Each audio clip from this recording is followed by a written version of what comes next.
Masih ingat Debbie Cynthia Dewi? Tatapan tajam sering jadi antagonis, paling sering dilihat. Masih ingat Debbie Cynthia Dewi? Wajah tegas, suara lembut, dan tatapan mata yang dalam. Itulah daya tarik Debbie Cynthia Dewi, salah satu artis senior yang ikut membentuk wajah perfilman dan sinetron Indonesia sejak era 80-an. Namanya pertama dikenal publik lewat dunia film.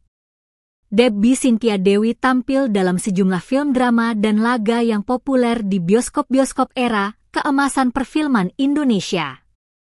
Tapi justru di sinetronlah karirnya bertahan panjang, bahkan lintas generasi.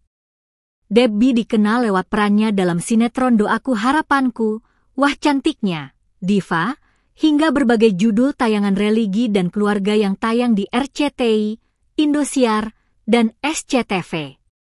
Ia kerap memainkan peran sebagai ibu elegan, tokoh antagonis cerdas, atau perempuan tangguh yang menyimpan luka. Penonton tak sulit mengingat sosoknya. Ia punya gaya bicara pelan tapi menekan, ekspresi wajah tajam, dan kehadiran layar yang kuat. Tak heran jika sampai hari ini, banyak penonton lawas yang menyebutnya sebagai salah satu aktris dengan aura paling kuat di zamannya. Namun kehidupan pribadi Debbie Cynthia Dewi juga tak luput dari ujian. Ia pernah menikah, lalu bercerai.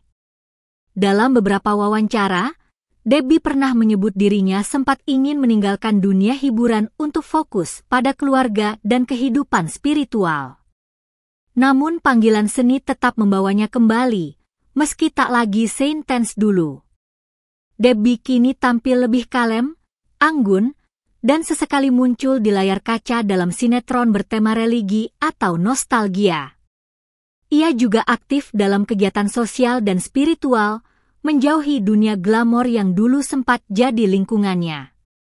Di usia matang, Debbie Cynthia Dewi tetap menjadi simbol kecantikan klasik yang tak lekang oleh waktu. Bukan cuma karena fisiknya, tapi karena sikapnya yang teguh, elegan, dan tak pernah mengejar popularitas murahan.